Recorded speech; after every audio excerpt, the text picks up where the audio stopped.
good people don't smoke marijuana. I've known Larry for a long time. Quiet, numbskulls, I'm broadcasting. The medical marijuana. The medical marijuana. Radio show. The medical marijuana for you and me. Ah, yeah, the medical marijuana. Whoa, whoa, whoa, whoa, whoa, ah, yeah, the medical. It's the medical marijuana show. You knew we know. I want to talk to you. I want to talk to you. Hey, boy, don't feel my world untrue. Yeah, I want to talk to you. My world can be true if you do what I tell you to. I want to talk to you. Good evening, everybody. Welcome to another edition of Medical Marijuana Radio. This one is for Saturday, the 19th day of May 2018. I'm your host, Larry Love. We're here every week to bring you the latest information on the use of medical cannabis and the fight for the legalization of adult use and for the fight for the legalization of medical use as well. There would be no adult use if it wasn't for the acceptance of medical. So, and we're here every week to bring you all this information and to sort of digitize the fight against prohibition by playing these found news clips and showing how people are fighting to free this plant.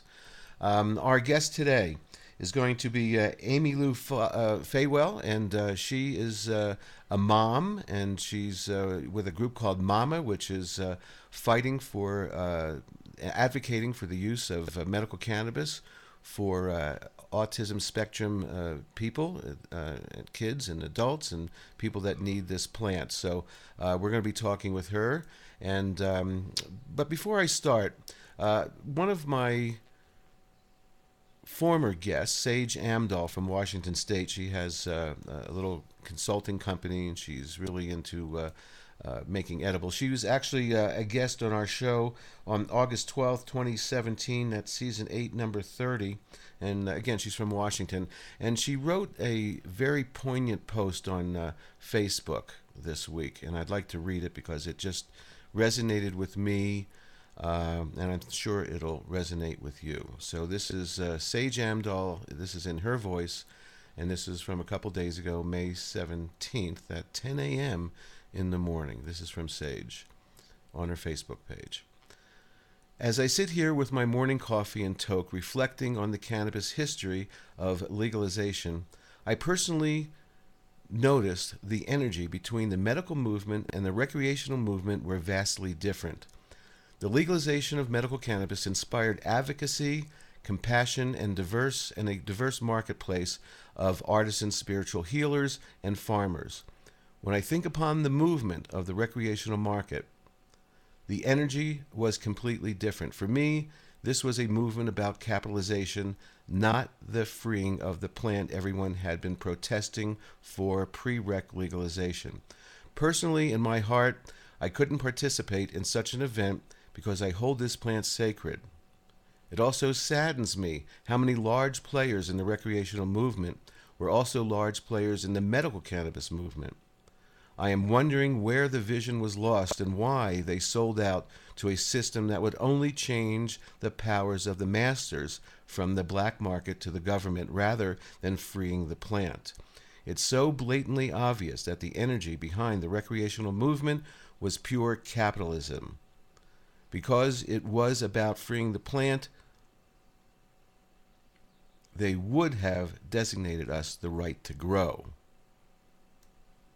The sad thing now is that the artisans are disappearing and the farmers are struggling. It's very clear that capitalization is going to destroy the compassion, beauty, and creativity of humanity. Why is such a system so heavily defended? We chastise other forms of government like communism, socialism, but I highly doubt that a system of capitalism, which is based upon essentially greed, is something to greatly revere. Thank you, Sage Amdahl. Check her out on Facebook, and she gives a lot of sage advice. Thank you for writing that. It really resonated with me, and I hope it does with you out there. Okay, I'm going to play you some clips. I found a clip of Rick Simpson. Everybody, when someone gets sick with cancer, they immediately want to find out, where's the Rick Simpson oil? Where's the Rick Simpson oil? Well, there's a lot of fake stuff out there. This is a short message from Rick himself saying who he's affiliated with and that everybody else he's not affiliated with. There's even a company out there selling RSO, which is, they're calling it real scientific oil. And of course, this is a ripoff of Rick Simpson oil RSO. So here is Rick's message, and I advise you to listen to it, because don't get mixed up with people that are using his name, and it's really not about Rick, and he doesn't authorize it. Here's Rick Simpson. I'm Rick Simpson, and I'm here again today to speak about all of these scammers and people that are taking advantage of the sick and suffering. I want to make it clear to everyone that I'm not connected with any websites, companies, foundations, organizations, NGOs, or any other type of organization here in Europe or elsewhere that is supplying these extracts. If you want to get in touch with with us, the only way to do so is actually to go to the phoenixtears.ca website or simpsonramador.com. Those are the only two sites that I'm affiliated with. And if you go to the phoenixtears.ca site, that'll take you to my Facebook and Twitter. Now, there's many out there, Instagram, Twitter accounts, and false Facebook accounts, all misrepresenting themselves by using my name. And unfortunately, there's really little or nothing I can do about this. So I just want the public to be aware of this, that I have no connection with any of these people, and no matter what they tell you, even if they say that they're directly affiliated with me or anything of that nature, it is not true. I am not affiliated with any of these people.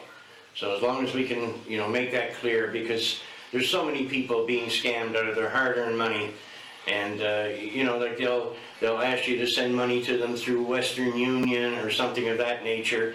And the absolute truth is, I'm not even in the position to supply anyone with these extracts. I can't even supply them to myself. I'm not in the position to produce them. So please be aware of that. And there's no real reason to contact me to find out about, I get these emails all the time, where can I get the extract? I have no way of knowing that. There are good people out there who are producing good extracts, but I have no way of knowing who or where they are. And for every one you see that actually is producing good extracts, you'll find 10 that aren't. And these people are simply out to steal your money.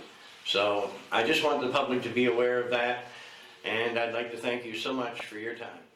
Okay, again, that's Rick Simpson. Be careful where you're buying your oil. Make sure you know what's in it and how it's been extracted and so forth. That's a message from Rick Simpson. Okay, moving close to home here in New Mexico. This is a PBS show, and they're talking about access to medical cannabis is being prevented at schools. And we've talked about this before, and I found this clip, and I thought it was very interesting. Welcome back to The Line Table. An article by Shelby Perea of the Albuquerque Journal has a lot of people talking about rules surrounding the administration of medical cannabis. An Albuquerque preschooler with a severe form of epilepsy takes doctor-recommended cannabis oil in the morning, at lunch, and in the late afternoon to control her chronic seizures. She goes to Petroglyph Elementary School, the preschool program, and will be a kindergartner next year. But her mom has to take her out of school and drive off the grounds to administer her doses. State law prohibits medical cannabis on school grounds because even though such a treatment is legal in New Mexico, any kind of marijuana, Dee, is illegal under federal law. And at APS, students can have their prescribed or over-the-counter drugs given to the school, put in a little locker, and then given out by the nurses, and this is what this mom's looking to do here. Doesn't seem like that difficult of a No. problem. So what's the issue here? I think we need some common sense here.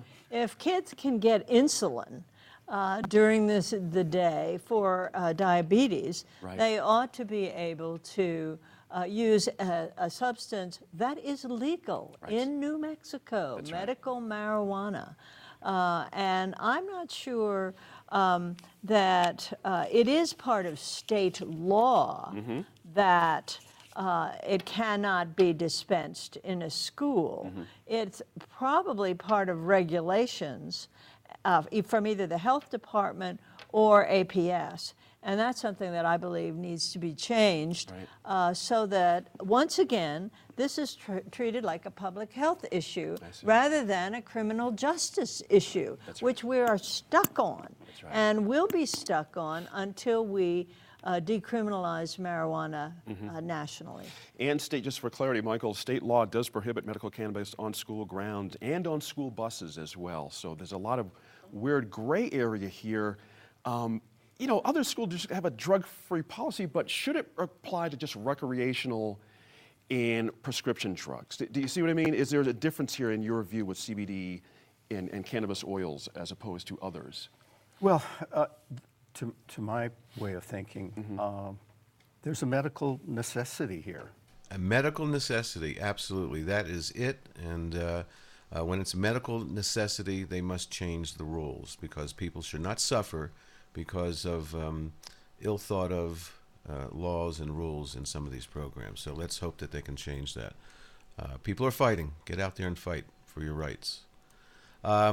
Over in Arizona, the governor is now signed a law allowing industrial hemp. This is great news. Governor Ducey.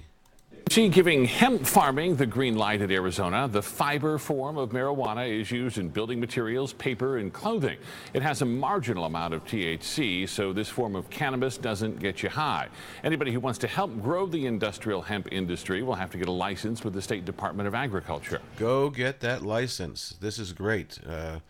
We have a law here in New Mexico that was put into law because our governor actually vetoed it, and then she didn't do it right, and then the Supreme Court said it's illegal. So we're waiting for the University of New Mexico, I think, to start allowing hemp growth for research, I guess is the way we're doing it here. Moving over to Colorado, where it all starts. 69% of Colorado dispensaries are recommending marijuana for expectant mothers, and it's quite controversial, at least to some people, and to other people, the science says that it's okay. Mixed messages about cannabis use during pregnancy. A new study shows an alarming number of dispensaries now are encouraging moms to use marijuana products to help with morning sickness. However, doctors say just the opposite and discourage using pot during pregnancy because of risks of damaging the fetus. Denver 7's Lance Hernandez has been looking into this. Lance, you found out nearly 70% of Colorado dispensaries recommended marijuana for expectant moms? That's what it showed, Ann. Shannon, researchers randomly contacted 400 dispensaries. They're not saying which ones. They found out that less than a third of the dispensary employees encouraged the researcher to talk to her doctor first. The study used the mystery caller approach, with the caller saying something like this. Hi, I'm 8 weeks pregnant and feeling really nauseated. Are there any products that are recommended for morning sickness? 69% of the dispensaries contacted recommended cannabis to treat nausea in the first trimester. It was surprising and concerning to us because there are data that would suggest that cannabis can be harmful to the developing fetus. When researchers asked what product was recommended, one dispensary employee replied, "Technically, with you being pregnant, I do not think you are supposed to be consuming that, but if I were to suggest something, I suggest something high in THC." When a researcher asked another employee if she should check with a healthcare provider first, the employee responded, "I think that would be a smart choice. Try for someone that is liberal or pro-cannabis." We have a lot of roles, but one of the roles we do not have is to be a doctor. Christy Kelly of the Marijuana Industry Group says the study points to the need for more training. It is very important that the dispensary employees clarify that they are not medical professionals and that they redirect that either that patient or that customer to also have a conversation with their healthcare professional. We checked with several dispensaries today. An employee at one of them pointed out that labels are required on all cannabis products sold in Colorado. Personally, I wouldn't recommend that they consume marijuana because by law on our labels, we do have to say that there are, health risks associated with the consumption of marijuana in pregnancy. And just like doctors don't recommend smoking or drinking during pregnancy, they don't recommend that you consume marijuana. And by the way, that study is being published in Obstetrics and Gynecology, a peer-reviewed publication.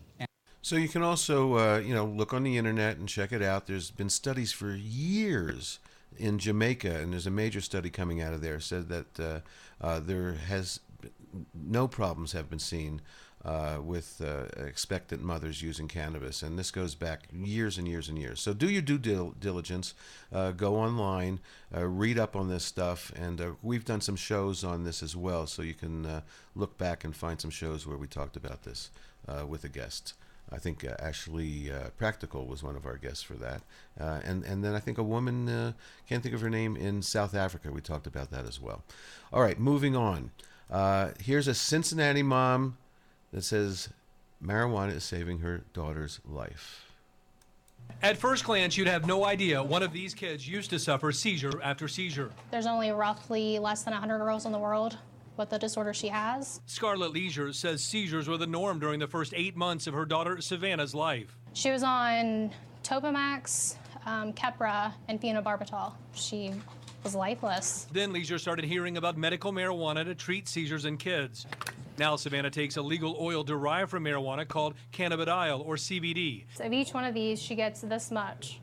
So that's literally it. And Leisure gives Savannah small amounts of THC, the ingredient in pot that's been illegal at the federal level for decades. Leisure doesn't care. All she knows is her daughter's seizures have become few and far between. Amazing. We were told she'd never walk, and she's walking. It's life-saving medicine. It's why Savannah's here today. It's why Savannah's functioning, why she's playing. It's why she laughs. She knows sign language. Yeah, it's everything. But even though Ohio's medical marijuana program is required to be up and running in 3.5 months, Leisure and Savannah's dad are leaving Friday to drive to Colorado, where pot is legal. Leisure calls her family medical refugees. She wants to make sure Savannah has a steady supply of medical marijuana. She's also worried about staying in her Highland County home, saying members of the medical community here have threatened to remove Savannah since she no longer takes anti-seizure drugs. The fact that they would even threaten that is crazy, because I would do anything to make sure Savannah has the best life she can possibly have. Now, the move to Colorado will not be easy for Leisure. She's leaving her 3 young sons behind. They'll be staying with Leisure's mom and her sister for the time being. Todd Dykes, WWT News 5. So many families are being uprooted because their state is behind the curve in accepting the fact that cannabis is a legal medicine and helping so many people, so many young people and old people and seniors. And it's just turned out to be so amazing. But we have to be patient. We have to do it the right way and be careful how we legalize. Over in California, this is a clip from a radio station, KPCC. Is pot the answer to keeping seniors off opioids and other medications?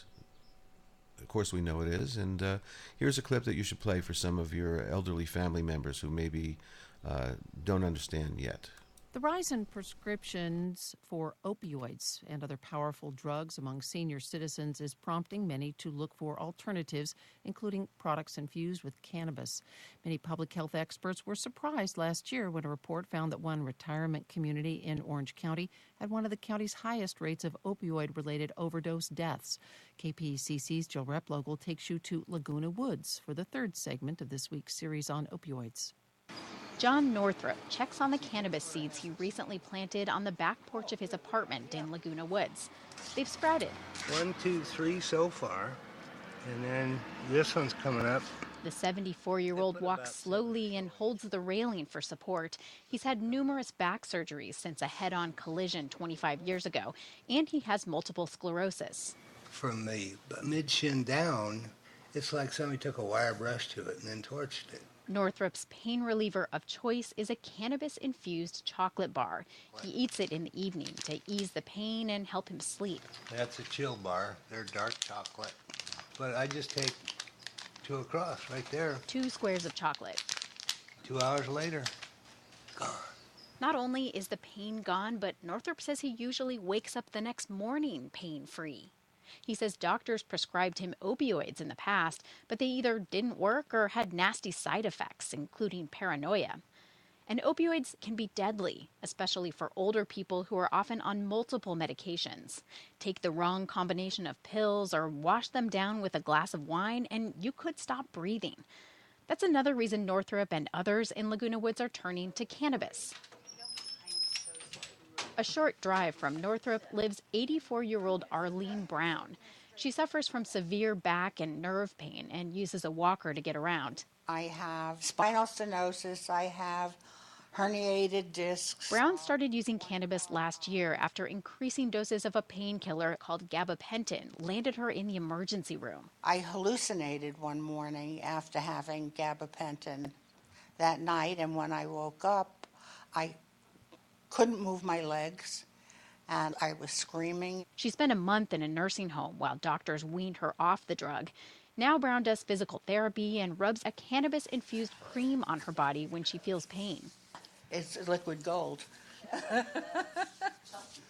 There's a dearth of medical research on cannabis, but studies have shown it has potential to treat chronic pain. Researchers have also found that in states where medical marijuana is legal, there are fewer opioid-related overdoses and fewer prescriptions for pain meds written for Medicare enrollees. Brown and hundreds of other seniors in Laguna Woods rely on one man to be their supplier and their medical cannabis counselor, Lonnie Painter. We know that myrcene and linalool are sedative. They're also great pain relievers. That's Painter telling another patient about the chemical compounds found in marijuana and their therapeutic potential. He looks the part of an aging hippie. Long, gray hair, metal rings on 6 of his fingers. Painter started the Laguna Woods Medical Cannabis Collective in 2009, and since then, it's grown to more than 800 members. Those members range from longtime pot users to never touched the stuff until old age set in. Painter has helped hundreds of seniors experiment with cannabis to treat a wide variety of ailments. He's essentially the village pot doctor, but he's thinking about bowing out. I've been doing this for so long now, I'm tired, you know. Plus, it's not even clear whether the collective can continue to operate much longer. Under California's new pot laws, medical marijuana collectives have to get a state business license by the end of the year. To get that, you have to have a local permit, and Laguna Woods doesn't allow cannabis businesses to operate within city limits. Painter worries about what will happen to his fellow seniors if the collective dissolves. Some say they wouldn't feel comfortable getting marijuana and advice on using it from anyone else. That's one of the reasons why I may even consider keep doing this. When we're gone, who do they turn to? The dispensaries, bud tenders, they don't know anything. As he contemplates his own and the collective's future, Painter is training other seniors to be medical cannabis consultants to help their peers manage the ailments of aging. Covering Orange County, I'm Jill Replogle. Jill's story was supported by the USC Annenberg Center for Health Journalism. Okay, I hope they don't sue me for playing that, but it is free on the internet. Moving on, because we do know that other states in the past have, who have legalized for a long time, have had farmers markets where people can, growers can come and show their wares. And in Las Vegas, Nevada, they're just starting that up in an interesting way where it switches off every week. There's different vendors there. So here's this report from Las Vegas, what's going to be the capital of cannabis in the world. Farmers market for pot. The creators say the first in the state is right here in Las Vegas. Sounds interesting. 13 Action News reporter Parker Collins is live near 15 in Sahara with a look inside. Parker, you look like you're in a cave. Beth and Dana, just to get inside, you have to go through this tunnel. It looks like concrete in here. It's really funny lit. This is the vibe they want to go for. Take a look. There's several vendors that'll show up here in just a few hours. loud music, metal and graffiti on the walls, and vendors selling out of car trunks. We really want to flip the old model upside down and pull back the old school dealing out of trunks. This marijuana farmers market has an underground feel, and that's on purpose. People can't believe it, and you never know what you're going to find. Edibles, lotions, oils. The sellers change every week. It's a different experience. So you could go to any dispensary in town and have a similar bud tender experience. Just like you would talk to the farmer who grew your carrots and apples, here you can speak to the people growing your cannabis. You can, like I said, learn so much just by being able to talk to the people who make it. It'll open today at 11 a.m. and then again on Saturday. It's every Friday and Saturday, and like you heard them say, the vendors will rotate and change each time. Reporting live, Parker Collins, 13 Action News. I think that's a great way to see different products and see different strains grown by different people. So eventually when rec comes to your state, I hope that they'll allow legal farmers markets, because it makes a lot of sense. Okay, so before we take a break and then come back with our guest, AmyLou Fawell, talking about fighting for the use of cannabis for people, kids and adults on the autism spectrum, I'm going to play a couple of clips. One clip I did, well, before we get to that autism clip, we have one more, I'm sorry. As you know, cannabis is a multi-billion-dollar business. So, over in Canada, a company called Aurora and MedRelief, they have the biggest pot deal and merger in history so far, a $3.2 billion deal. Here's this, and then we'll talk about autism. I want to go back to something that you mentioned in terms of U.S. investors, because you've recently had this big injection from Constellation Brands. Yeah. This $245 million, and I would imagine, yes, the cash is great, but there's also an opportunity in terms of creating new product, in terms of cannabis-infused drinks, and potentially sharing knowledge with respect to the federal government legalizing marijuana next year, alongside LCBO stores, and Constellation having experience dealing with liquor boards. So I would imagine that that's a good deal on all fronts for Canopy. Yeah, and you know, it sounds weird when there's $245 million invested to talk about the fact that it wasn't about the money. And if we didn't think we could work well together, we wouldn't have taken the money. And you say, well, how can you say that? Well, when you're doing really well in a very busy space and the choices to invest money in other sectors like mining, et cetera, aren't that great, the amount of capital we have offered to us is really substantial. And so what I wanted was an investor who was also going to become a relationship participant to create way more value. So you seem like a very nice person. I have no idea if you bought cannabis in the last day, week, month, or ever.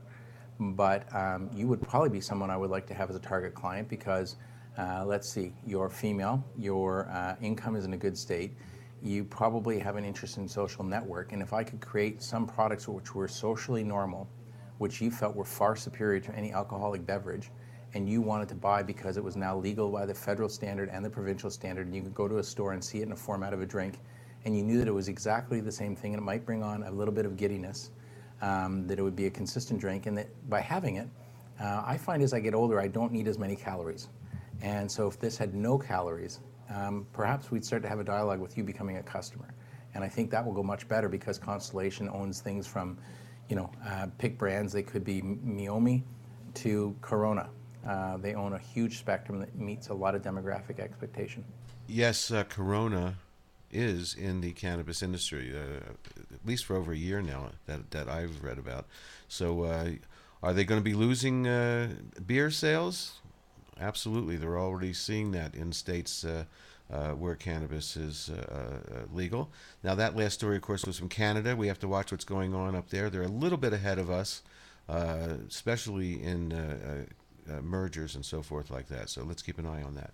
Okay, before we take our break and talk about autism with AmyLou, in Louisiana, parents are advocating for medical marijuana to lessen the autism symptoms. Here's this report. Children diagnosed with autism could soon be treated with medical marijuana in Louisiana to ease some of their condition. And while parents are desperate to find a treatment that helps their children, others say the cannabis products are untested. Lauren Bale has more. And a couple people have been saying that these bills, God, I'm so sorry. For Caitlin Castleberry, even a trip to the park becomes a production. Come on, Ram. Stay with Mom. Her two sons, 9-year-old Bodie and 8-year-old Ramsey, are both on the autism spectrum. Every single day revolves around controlling their side effects. I would hope that if their nervous system were regulated and they were more at ease in their environment, that they wouldn't smash through things, that they wouldn't have to bang their head in the wall. A bill that would allow medical marijuana to be used as a treatment for autism is steps from final passage at the legislature. Castleberry hopes it could provide the relief to her boys that prescription drugs have failed to do. The current pharmaceuticals aren't effective and they are harmful to our children. We want a safe and effective medicine. We want an alternative that will not damage our children's lives. Stephanie Haynes is the president of the Greater New Orleans Drug Demand Reduction Coalition. She fears parents are banking on a drug that has not been properly studied in the medical community. She, as a mom, I understand her worry and her concern and her pain for her child, but she needs to choose legitimate medicine that's been approved. Castleberry has tried FDA-approved medicine that came with its own list of potentially fatal side effects. Suicide, depression, seizures, Parkinsonism. It goes on and on. Since nothing else has worked, she's ready to try something new. Lauren Bale, Eyewitness News. Okay, and that was Louisiana, and we're going to talk about other states in a few minutes with AmyLou Fawell. But before we go, in Arizona, hearings are beginning on medical marijuana treatment for autism. Courtroom. Risk of development of multiple sclerosis. A group of moms is hoping for a big turning point in the fight over autism and cannabis. My son spoke for the first time in his life because of medical cannabis. Brandy Williams brought her 7-year-old son Logan. Technically, she's allowed to give him medical marijuana for his seizures, not his autism. But she says the plant has had life-changing effects on him and their family. I'm not afraid to give my son a hug anymore. We don't have to walk on eggshells all the time. I can let my guard down and my son could play instead of just rage all the time.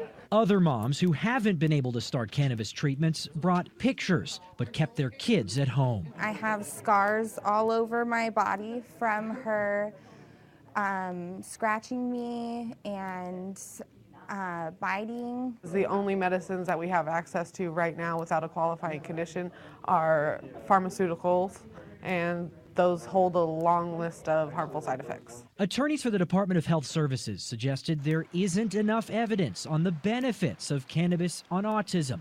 Experts brought by the mom said there is. If you catch it early in the first developmental symptoms, you can effect a major benefit. The moms say examples like Logan show cannabis works. They just want permission to try.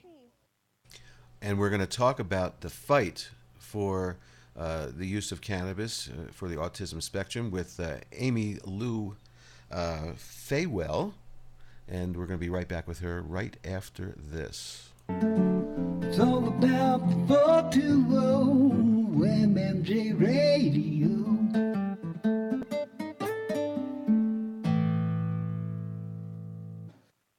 Hey there, champ. A friend told me you got a little too high. I'm sorry, pal. This sucks. You may feel like you've gone permanently insane or like you're dead. Here's the good news. You're alive and your sanity is probably intact. You're just really, really high.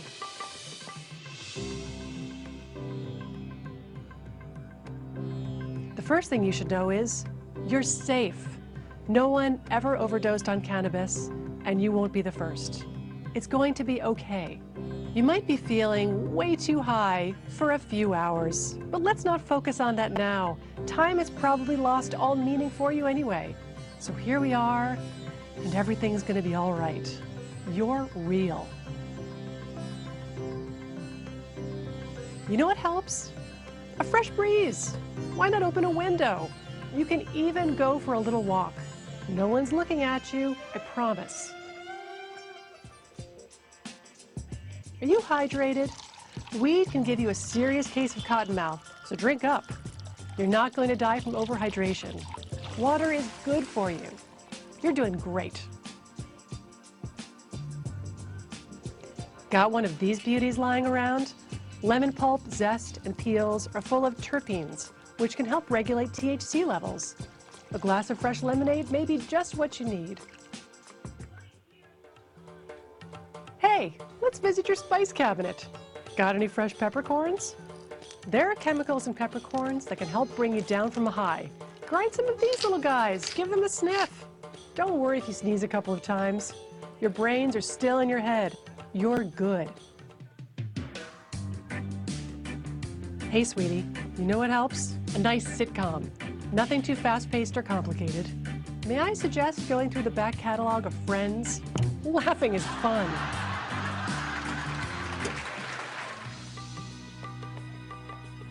Are you freaking out all by yourself? Oh, that won't do. It's time to call a trusted friend. Talking things through can do wonders and remind you that you're a person and not just a cloud of terrifying thoughts. The medical marijuana. The medical marijuana. Radio.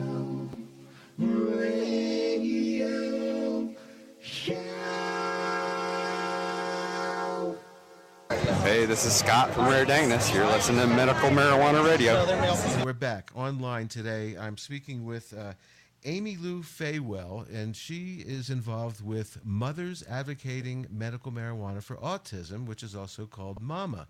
Welcome, MAMA, to Medical Marijuana Radio. Thank you for having me. I'm glad to be here. Oh, it's my pleasure. So tell me, did you have a background in cannabis? How did you get to be involved with an organization that is helping advocate for medical cannabis for autism? That's funny the way you asked that. No, I don't have a background in cannabis. I grew up at the right time, but no.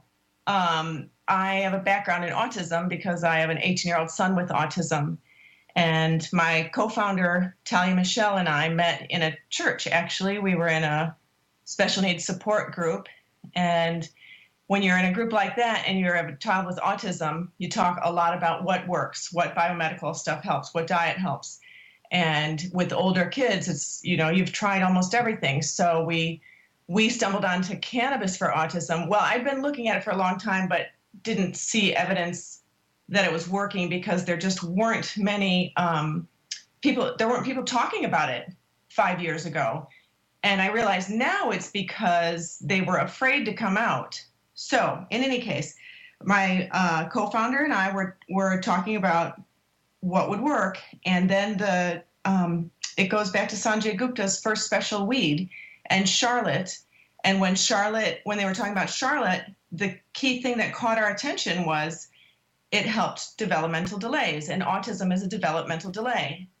So we got together, we said, we don't know anything about this, let's start a group, and that's what happened. Wow, that's a great story. I knew at the time that Sanjay Gupta had that first special that it was going to be game-changing for the whole industry. And obviously it educated so many people that had no idea about the medical uses of cannabis, and that it's not wink wink, I'm in the medical marijuana program. It's the real deal for so many people. And one of the problems, of course, that we've had over the years is that it's so good for so many different disabilities and conditions that it made people think that this has got to be a bunch of BS. So when did you realize, I guess after reading lots of material that there is on autism on the internet with cannabis, when did you realize or see it work for someone the first time? There's a little boy or a young man now named Calvin in Colorado who, seeing it, he had a qualifying condition of pain. Sometimes children with autism are self-injurious, where they hit themselves or bite themselves or bang their heads. And he was very self-injurious. And as it turned out, he had, I think, hip dysplasia. So he had severe pain issues. So she got a card 5 years ago for pain. And it almost stopped completely his self-injurious behaviors. And when she would describe, and he started, having words almost immediately, all sorts of great things happened in his life. And when she described her son, Calvin, I realized that sounded a lot like my son, Jack. And that's when I thought, wow, there is hope for kids like ours. So I, looking at legal states or, legal states where you could at least get a card for having a comorbid condition, it's called. That's what really motivated me to keep going. So the illegal state that you're speaking of is Texas. Yes. I think. So tell me, I thought they had a medical program there. I thought they were a legal state for medical cannabis. No. We can't use it because it's a CBD only state. And I was just in a program today and the doctor was talking about how Texas is the most restrictive state that has a medical cannabis law. So it's the most restrictive because it has one condition, intractable epilepsy, and it allows for 0.5% at the most of THC to be in the mixture. So 0.5%, did you say? Yes. Wow, that's interesting because the hemp law is 0.3% or under. Yeah. So there is a little bit more THC in what they're allowing in Texas. And of course, as you know from watching all these Sanjay Gupta weeds 1, 2, 3, and 4, there's the entourage effect where they work best together. So is that what people in legal states are finding, that the THC is really needed with the CBD? Is there a ratio that's working well for autistic people? The thing with autism is all our kids are so different. And I would say sort of a generalization is that the kids that maybe don't have the severe behaviors, they do better with they do well with CBD or THCA, the non-psychoactive, heavy in the non-psychoactive part. It's the kids with behaviors that the aggression, the self-injury, things like that they tend to need the THC. So that's without saying strains, because the kids are also different. There's multiple strains in that group. They talk about all sorts of strains that are typically help with autism. Right. Well, I did manage a dispensary here in New Mexico for a while, and cannabis works differently for everybody. One person may like one strain, and they even have the same condition, and it doesn't work for the other person. So I've seen with my own eyes how things just are different for everybody. So is CBD with low THC working for autism in some cases? Yes. It just doesn't. I think I like to look at it as a common sense thing. When you look at a child who's very severe, you think, gosh, that kid really needs something just to calm him down. All the drugs that they give our kids are psychoactive. So I understand that you need to affect the brain to calm a kid down, and that's why they need THC.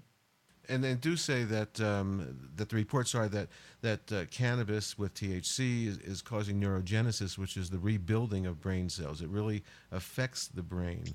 The most fascinating thing that I see is something you mentioned a little bit earlier. I've seen so many videos and articles about how it's helping people talk, the people with autism. So you being a mother of an autistic child, what do you think is going on there? That all of a sudden they're able to say words when they've never really communicated before. Do you think people with autism are always hearing us and understanding us, and they're not able to get it out? What do you think about that? I think there are so many different subgroups of autism. I think there are some kids I know some children who can't speak, but they can write, and they got it going on. They understand everything. But then there's others who don't necessarily understand everything. So I don't think you can really generalize that. But there's a study I think you'd be very interested to hear about. It came out in March of this year, and it's out of Stanford University. And what they did was very clever. They decided to measure the levels of anandamide in plasma, in blood plasma, in children with autism. And most of your audience probably knows that anandamide is your endogenous THC. Right. So it's found in our bodies, including in mother's milk and all that. So this was done with human beings, so it's not an animal study, and it was done with 112 children, approximately half with autism, approximately half without autism, typical. And what their conclusion was that, well, I have it right here. It says impaired anandamide signaling may be involved in the pathophysiology of autism spectrum disorder. But in plain English, children with autism are deficient in anandamide, basically. So if you want to know why THC helps these children in so many different ways, calming down, maybe speaking, sensory system, sleep, it's because they're missing it. They're deficient in it. We're just supplementing their endocannabinoid system. And when you're supplemented with something your body's missing, then your body is happy and reacts the way it should. Right. So the prohibition of this plant for all these years is the reason there's a deficiency in the endocannabinoid system and probably the anandamide in people's bodies as well. So once that's activated, so to speak, well, I guess that's when the good effects happen. So in the states that you're working with that are legal, what are you finding? Like how does a person get started in introducing the first dose? Okay. You just start very, very low, and what is it? Is it oil? Is it what is the medicine that people are taking for helping autism? That's a question that we don't really get involved in. We advocate for the law, and I'm not a doctor. I'm not a scientist. The general adage for anything in autism is start low and go slow. Right. And I think that's basically the same for cannabis for autism. So any huge surprises that you said, wow, this is just amazing, I didn't know that?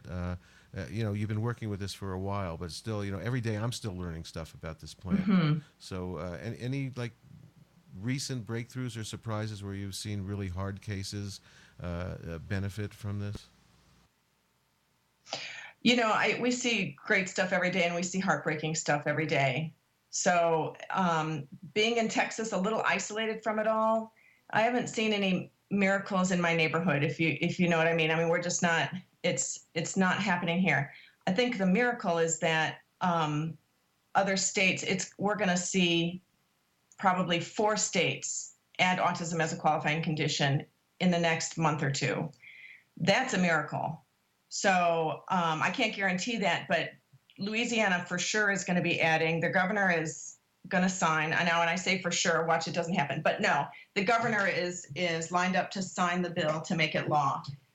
Colorado is very close. We're waiting for the governor to make a decision, and if he chooses to sign or to not sign, it's going to become law. If he chooses to veto, then it's a problem. 4 years ago when we started MAMA, there were 0 states that had autism as a qualifying condition, and we're poised to have 8 within the next few months. So I think that's pretty miraculous. It is miraculous. And what states are there? Some states that have it now, and who would that be? Yes, Pennsylvania. Pennsylvania has it. Delaware has it. Georgia has it with a cap on THC, and then Minnesota. We helped Minnesota about 6 months ago, and they ended up having it added, I think, in the fall. And Oregon essentially has it because the way their law is written is that it's for pervasive developmental disorders. I think an autism mom worked to get that passed. So it doesn't say autism, but it is autism. Right. So. That's really amazing. So what is it that Mama really does? Are you traveling, and are there members traveling to states and testifying in front of committees and legislators? Mama's mission is to empower parents to do the advocating for themselves. So in these other states, people find us for the most part, and they say, we're ready to go. And if they really are, we support them, and we give them all the research that we've found. We give them previous testimony. We talk to them about how my co-founder is an expert in advocacy, so she really helps them, like, how do we attack the Senate? What happens next? And we train them to advocate for themselves because, we're basically moms at a kitchen table working this out. We don't have a budget. We have special needs kids. It's just a passion. So we work from Texas, and we have mamas. We have some great mamas in these other states. So where does the funds come from? Do you have a GoFundMe? Or do you have somewhere where people can go if they are touched by this? And Absolutely. Yes. We just became a 501c3. So if people wanted to donate, they can donate through Facebook. There's a button on our Facebook page, which is Texas Mamas. And so it's Mama USA, but if the facebook.com/Texas Mamas, that's how you find us. And our website will also have a donate page by the end of the weekend. So. And what is your website? Mama USA, MAMMAUSA.org. Fantastic. Is there anything else you'd like to tell our audience today before we go? Yeah, I hope that people understand how much cannabis helps for autism and that they would be willing to get involved to fight for our kids, because we're in deep trouble in this country. It's 1 out of 59 children now have autism, and we're not talking about a cure. We're just talking about helping these existing families that are hurting so badly. So please help us help them. Well, AmyLou Fawell, I really appreciate your time today, and I appreciate your time every day and going out and doing what you're doing with Mama, and keep advocating. It's taken a long time to get cannabis to this point in 2018. This is my 50th year involved with this plan. I used to pass out legalization flyers in the 70s, so it's been a long time, and everybody that's working hard right now, I appreciate what they do and what you do, and autism is something that is so miraculous, helping many of the people that have that syndrome. So thank you. I really appreciate your time. Thank you. You have a great day. We'll be right back after this.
medical marijuana. The medical marijuana radio show.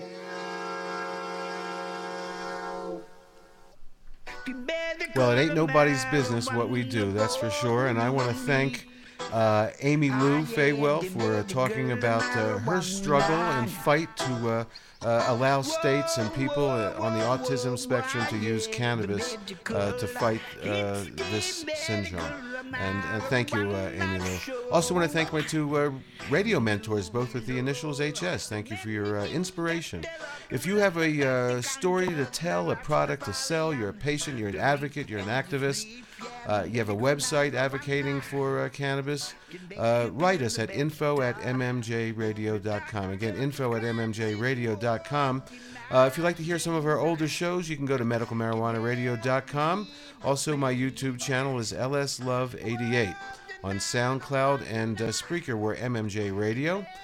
We have a channel on CannabisTube.net. You can catch our video there. Also on Spreaker and iHeartRadio, we're on the Time for Hemp Global Broadcasting Network. Also available on OnNowTV.com, channel 937, and coming soon, theCannaChannel.com.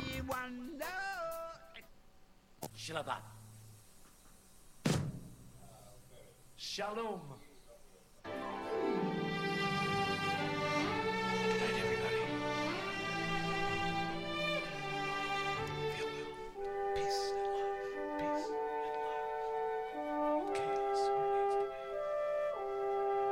Oh yeah, and fuck Trump.